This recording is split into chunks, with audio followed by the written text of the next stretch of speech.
Buenos días, estamos aquí con Miguel Ancho Bastos, él es economista y profesor de Ciencia Política en la Universidad de Santiago de Compostela. Muchas gracias por acogernos. Muchas gracias a ustedes por venir a visitarme. Bueno, la primera pregunta que quiero hacer, seguramente la más fácil de formular y la más complicada de contestar. ¿Qué es el capitalismo y si es que existe el capitalismo? Porque es que hay muchas definiciones. Normalmente el concepto viene de Marx, es un concepto que Marx usa de forma peyorativa. También el capitalismo es una herramienta mental.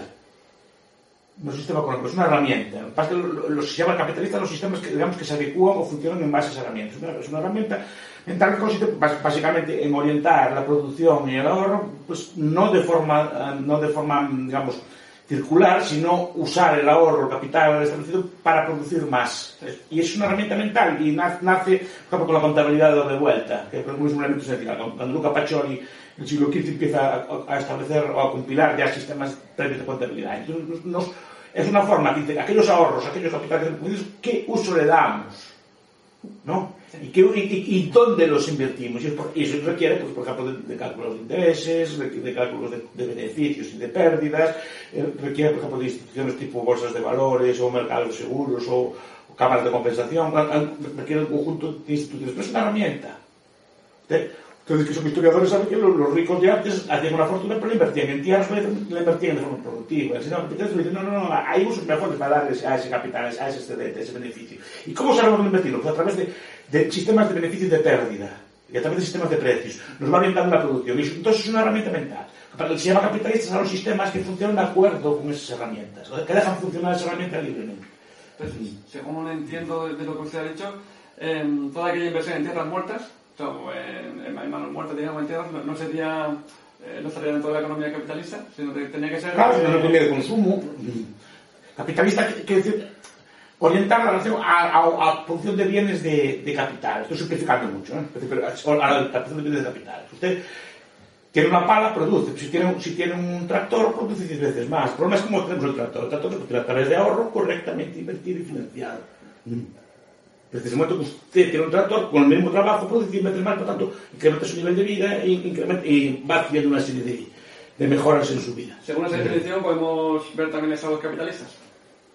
El estado del capitalismo hay estados, digamos, que aceptan, estados como sistemas políticos que aceptan el capitalismo de una mejor forma que otra, pero el estado en sí, su tendencia no es a ser muy capitalista, porque de entrada el Estado intenta regular el uso de los capitales, siempre tiene esa tentación, no todos los Estados, ¿no? En la historia. Pero la tentación del Estado es a regular eso, a regular los usos de la propiedad, a intentar usar esos beneficios del capitalismo en interés propio. Sí, según su entendimiento, la vez que viene un poder político a regular, sí, va matando el capitalismo. Va matando el sistema, claro, porque impide la coordinación correcta del sistema. Claro, pero bueno, hay estados como China, por ejemplo, que están invirtiendo en África, por ejemplo, y en otros lugares. Sí, el problema es que esas inversiones estén orientadas por principios de beneficio y pérdida y no por intereses de corte político, por ejemplo, de expansión o de generar territorios o de generar algún tipo de imperio o dominio sobre otras tierras. Según estoy entendiendo ahora, entonces, para usted... Es una decisión, ¿no? Sí. La interpretación que doy yo. Sí. No, es decir, pero hay sistemas capitalistas en el sentido que los estados o los sistemas económicos están orientados a ese principio. Y los sistemas no capitalistas son sistemas que están orientados hacia otros principios, por ejemplo, socialista o tradicional o de otro estilo. Sí, podemos que hay mil definiciones de capitalismo. Claro. Yo lo veo así, tiendo a ver como una herramienta. Igual que el mercado también son herramientas que tiene el ser humano para funcionar, son herramientas mentales. Sí. Entonces, ¿para usted hay alguna diferencia entre el capitalismo y el anarcocapitalismo? El capitalismo es el capitalismo llevado al extremo. Al extremo, es decir, que no hay ningún tipo de intervención, es decir, que toda la producción, todos los bienes y servicios sea orientada o esté organizada de acuerdo con sus principios, o sea, básicamente con principios de no violencia. Tenía formulado una pregunta que era si usted veía algún origen de la teoría anarcocapitalista en Proudhon, pero por lo que estoy viendo creo que tiene mayor origen en Saint-Simon. Proudhon tiene cosas buenas. La idea de revolución del siglo XIX, por ejemplo, es un libro que se aproxima bastante. Sí. Se aproxima bastante, sobre todo el último Proudhon. Sí. Se aproxima bastante a estas ideas. Sí. El primer anarcocapitalista sí que se considera es Juan Molinari.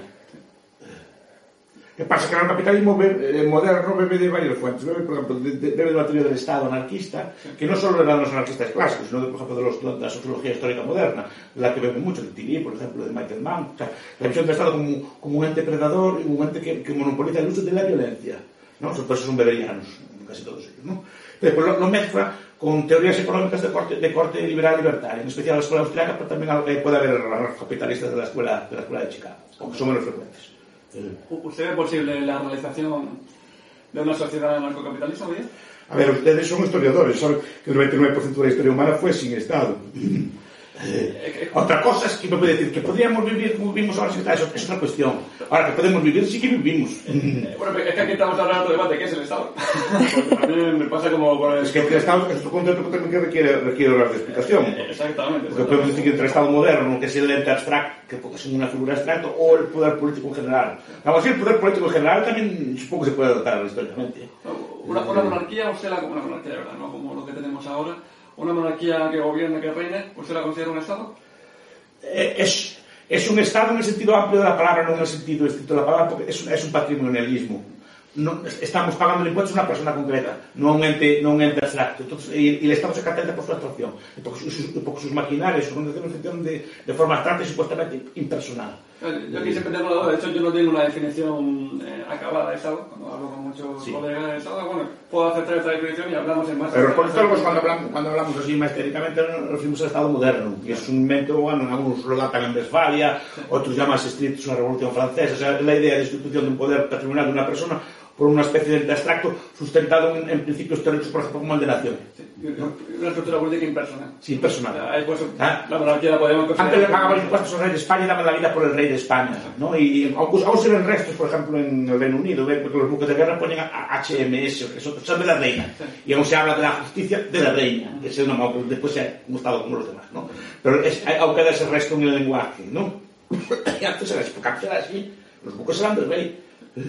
Y las tierras eran del rey, no era de España, eran del rey. Y yo le pago impuestos al rey, o al duque, o al conde, o al marqués, o quien fuera, pero le pago impuestos a una persona. Ahora le pago impuestos a España, o a Galicia, o a Europa, o a lo que sea, pero a un ente abstracto, cuando realmente se lo estoy pagando, en este caso de ahora, a Pedro Sánchez, y Pedro Sánchez después lo reparte. De hecho, es curioso, esto también genera bastante polémica cuando lo comento, y ahí lo va a ver, en ese libro lo va a ver. Sí. La primera vez que se obliga a pagar impuestos, se paga a un dios, o a una diosa. Sí. En ese sentido, el Estado se ha convertido como en un nuevo dios. Totalmente. Y... No, fíjese, el culto que se da al Estado es un culto de la tría.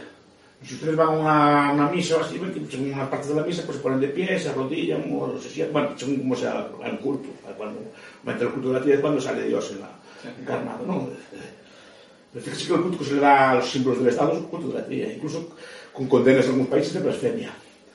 Es decir, que cuando suena el himno hay que ponerse un gesto de respeto, etc. Cuando suena la bandera, pues se le besa o se le da... Está sustituye los símbolos religiosos por símbolos políticos. Incluso el propio delito de blasfemia se traslada de la religión a la política. Quemar la bandera, por ejemplo, es un símbolo, es una blasfemia contra el nuevo Dios.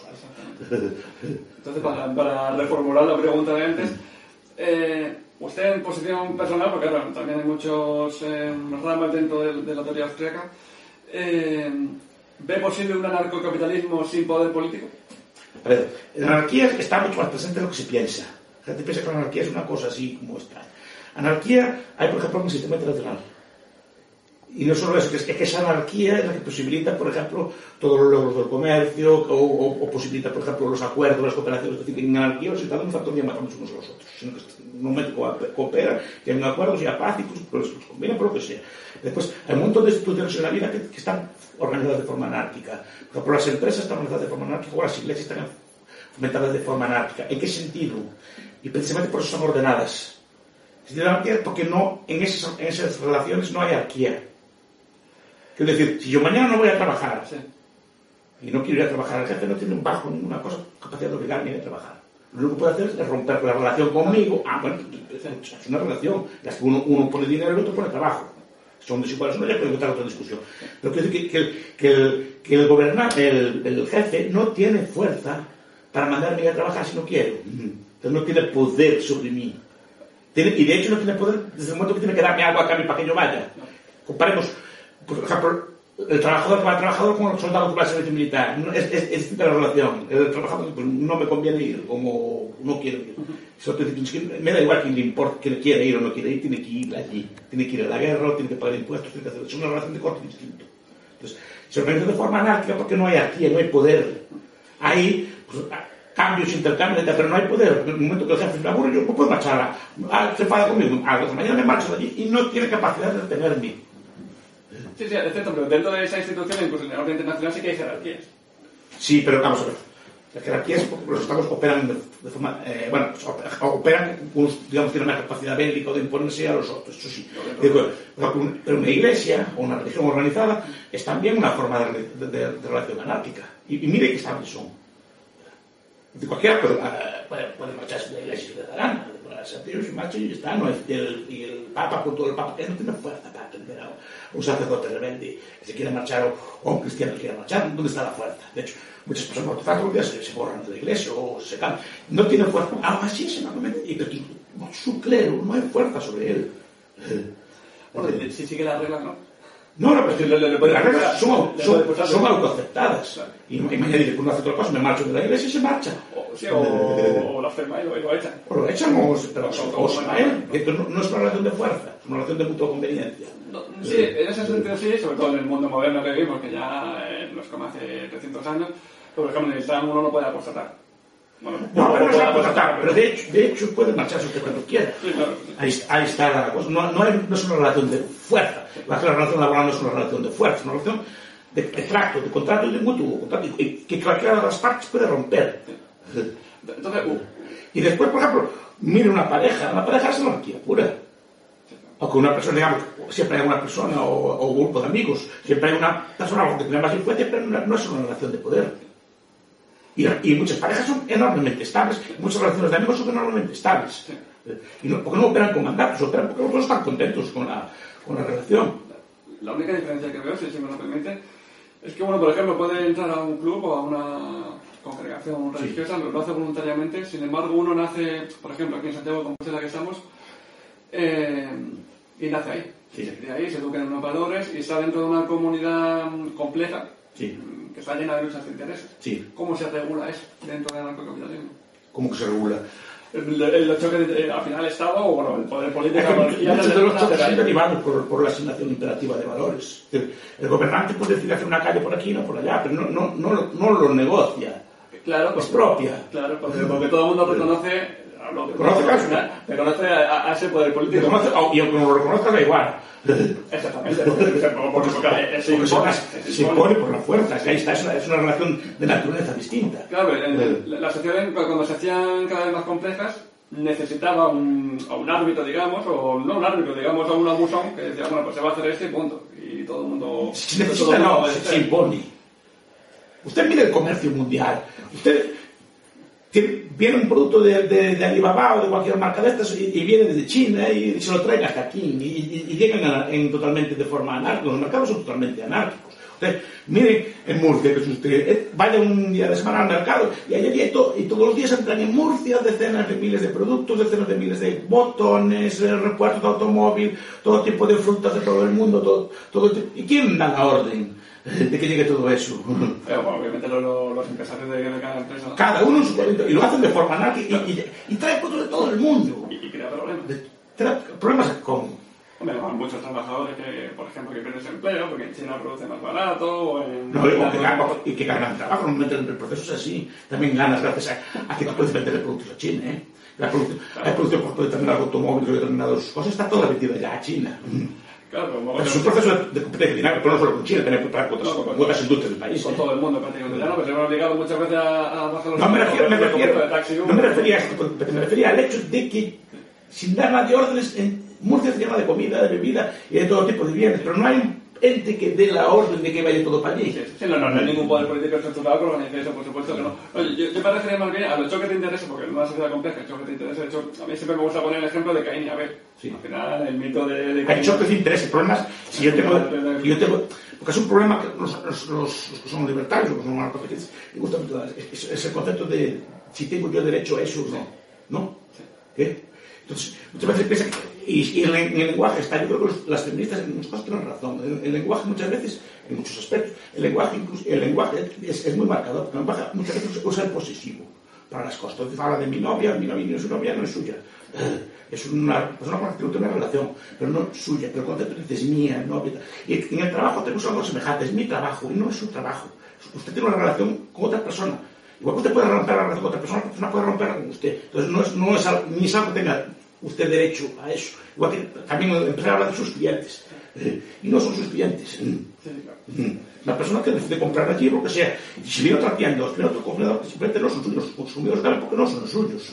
Pero pasa en muchos ámbitos de la vida. Pero ese lenguaje, ese tipo de lenguaje, nos lleva también a configurar un poco la idea de que son nuestros, y no son nuestros. Lo que pasa es simplemente para poner ese ejemplo, ¿no? Precisamente cuando uno ve el nacimiento de las primeras civilizaciones, se da cuenta de eso, de que hay cuando la sociedad se avanza en Cañamél. Porque poner el ejemplo antes de Cañamél, porque es el choque de interés más básico del mundo, que es la agricultura y ganadero, que ha existido siempre y en diferentes sitios del mundo. Pero cuando le añades al artesano, al herrero, al escriba, pues ¿por qué tengo que trabajar yo para que cultivar, para que se escriba o sea alfarero? Y al final se tuvo que imponer un poder político, en este caso la monarquía, para hacer cosas así, para imponerse, como usted me ha dicho. Mi pregunta es simplemente si usted ve posible instaurar un sistema o una sociedad anarcocapitalista teniendo en cuenta todo eso hoy día, simplemente eso. A ver, primero hay que ser conscientes. O sea, si bien la organización no es diseñada, sí que tiene que tener personas que sean conscientes de este tipo de principios, que no se puede usar la violencia, de primarse las relaciones de intercambio, que no hay ningún ente que yo pueda llamar a mi favor en caso de que yo no consiga vender mis productos. Esa es la idea que cambia, pero es un proceso de construcción que va a tardar. Ahora, siempre digo que si hay una sociedad de este estilo, será primero algún tipo de sociedad pequeña, a pequeña escala, que aquello funcione y se vaya extendiendo. Pero algo semejante como fue la revolución industrial, que empieza en un territorio y después se va extendiendo. Entonces tiene que extenderse en algún sitio. Por ejemplo, Wemer, en su libro The Problem of Political Authority, dice que normalmente aparecerían un tipo de comunidades de este estilo, pues en sociedades ya muy pequeñas pero muy avanzadas, tipo Liechtenstein o así, que digamos que ya vean que el Estado ya no les hace falta, que empiecen allí, que aquello prospere y que se vaya extendiendo por las zonas de los alrededores. Entonces, se empezaría algo así, pero tiene que ser una cosa consciente. Un poco la propuesta de Proudhon, ¿no? Que quería con estados cuanto más pequeños, sí. Y cuanto más el gobernante, mejor. Cuanto más pequeños el Estado, más fácil es ver cómo sería una sociedad de ese estilo sin funcionar, efectivamente. Esa es la idea. Ahora, ¿cómo funcionar? ¿Cómo va a poder funcionar? ¿Cómo no va a poder funcionar? ¿Cuál sería el problema? Es que yo no... Sé que los economistas hablan de los bienes públicos, de los fallos del mercado, pero ese tipo de cosas, a mí me parecen bien justificaciones a posteriori del Estado. Ni siquiera eso. Yo con los conflictos de los toques de interés que se ven limitados al final entre varias personas, ¿cómo se solucionaría? Hoy vivimos en una sociedad mucho más pacífica que hace siglos, ¿no? Pues por eso, y yo creo que es por el comercio. Bueno, ese que Pinker dice que es el Estado y otros autores, pero yo creo que es el comercio. El comercio fomenta bastante la... Y la guerra también, la torcosa. No, la guerra fomenta el Estado, porque es que hay un error. Creo que es una cuestión de... El comercio no lleva a la guerra, el comercio lleva al comercio. Lo que pasa es que algunos comerciantes están aliados con el poder político y consiguen que el poder político trabaje para ellos, que es muy distinto. Y controlar la ruta comercial. Sí, pero muchas veces hay una alianza entre algunos comerciantes y el poder estatal y los capturan y trabaja para ellos después. Está claro que el Estado americano trabaja a veces o trabaja históricamente para algunos multinacionales, está mejor para ellos, les invadió el país y solo les salió el mercado por fuerza, porque eso está por y la inmensa mayoría de imperios, claro. Sí. Y aquí también entramos en otro... Estas son dudas mías que te comentan. Al final, el poder está siempre. O sea, el poder no nos puede desaparecer. El poder se puede dividir, se puede fragmentar en varios pequeños poderes, pero si en ausencia de Estado, ¿no cree usted que habría alguien que ocupase ese poder? Aunque no sea estatal. Una multinacional, porque es la que más recursos tiene en ese momento, un ejército privado. Poder. Sí. Podría haberlo, ya lo hubo, incluso puede haber, por ejemplo, mafias, o puede haber. Porque el Estado que pretende es monopolizar el poder. Y cuando entiendo por poder hablo, me refiero de una forma estricta a la violencia. Pues podemos discutir si es un poder bueno o malo del poder que tengo yo. Pero básicamente eso. Entonces, el Estado pretende monopolizar, pero claro, en una relación, por ejemplo, en la que hay violencia, amistosa o pareja, hay poder. En una parte se impone por la fuerza a otro, no. En ese aspecto se puede hablar de poder. En este caso, diremos que es un poder legítimo, lo que sea, pero es poder igual. Una mafia tiene poder, un matón en una escuela tiene poder, en el momento que usa la fuerza. Ahora, en una sociedad sin Estado, ¿cómo se puede mitigar? Pues habría mil formas distintas de mitigarlo. Por ejemplo, claro que puedes hacer esto, eso lo sabía muy bien los venecianos. Los venecianos no tenían ejército propio, tenían 3, no tenían 2 o 3 fuerzas, precisamente porque si una se le ponía tal, que otros se le pudieran oponer y que estuvieran siempre en discusión. Pero es la misma lógica, porque normalmente muchos estados no tienen una policía sino 2. Para que por si acaso una se te desmanda, tengas otra para hacerle. Incluso las policías a veces luchan entre sí. No, te digo, pero que es una idea de eso, que se puede evitar de muchas formas. Y de sexuales no se puede evitar, repito, porque es consciente. A diferencia de la antigüedad, pero recuerdo leer un libro de historia de estos del Estado primitivo. Las personas que eran sometidas por el Estado no sabían a lo que se enfrentaban. Es que no sabían, no tenían ni referencias escritas, ni tenían referencias de otros sitios en los que había estado, que les podían contar lo que había. Entonces, no sé, porque el anarcocapitalista moderno sí que sabe lo que hay, y es consciente, y está informado, y sobre todo tiene por lo menos, se supone que una sociedad de este estilo, una parte, aunque sea pequeña parte, tendrá conciencia o conocimientos de doctrina del estilo, y sabrá reconocer fácil una empresa de estas cuando se y además hay muchas formas de hacer frente a una empresa de ese estilo. Estamos hablando de una sociedad consciente y por tanto estaría atento de cualquier... Hay muchos contrapoderes en una sociedad de ese estilo. Es decir, claro, una sociedad puede armarse y puede dar. Una iglesia puede transformarse, por ejemplo, en un contrapoder. Se lo digo al Estado Islámico. Es decir, una religión puede transformarse de ser una cosa así, puede transformarse en un ente organizador de violencia organizada o una empresa o cualquier institución, pues un cuerpo de bomberos o cualquier cosa. Y tengo personas organizadas allí, pueden de repente cogerla, o policías normales o guardias de seguridad o la autodefensa, porque es otra cosa que es muy intentada. Como saben, me gusta mucho la historia. Me gusté. Entonces, recuerdo haber leído, no sé si es correcto o no, bueno, no es un historiador, pero recuerdo haber leído que cuando vienen las invasiones bárbaras a España, escapan del País Vasco y les es muy fácil conquistar a la península ibérica, en cambio, porque los vascos aún no habían estado romanizados, aún no habían delegado su capacidad de defensa en un estado. En cambio, la población de España ya había delegado su defensa en mercenarios o en legionarios o en otro tipo de cosas, por tanto no sabía defenderse a sí misma, no estaba armada, por tanto fue presa fácil de los... Pero bueno, como siglos después lo fue de los musulmanes. 35 musulmanes son capaces de dominar un estado entero. De millones de personas. No muchos millones, pero unos cuantos.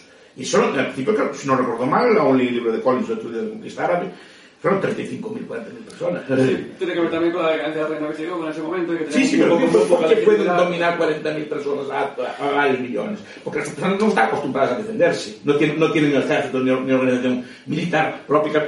Otros pueblos que están acostumbrados a autodefensa son más difíciles de conquistar.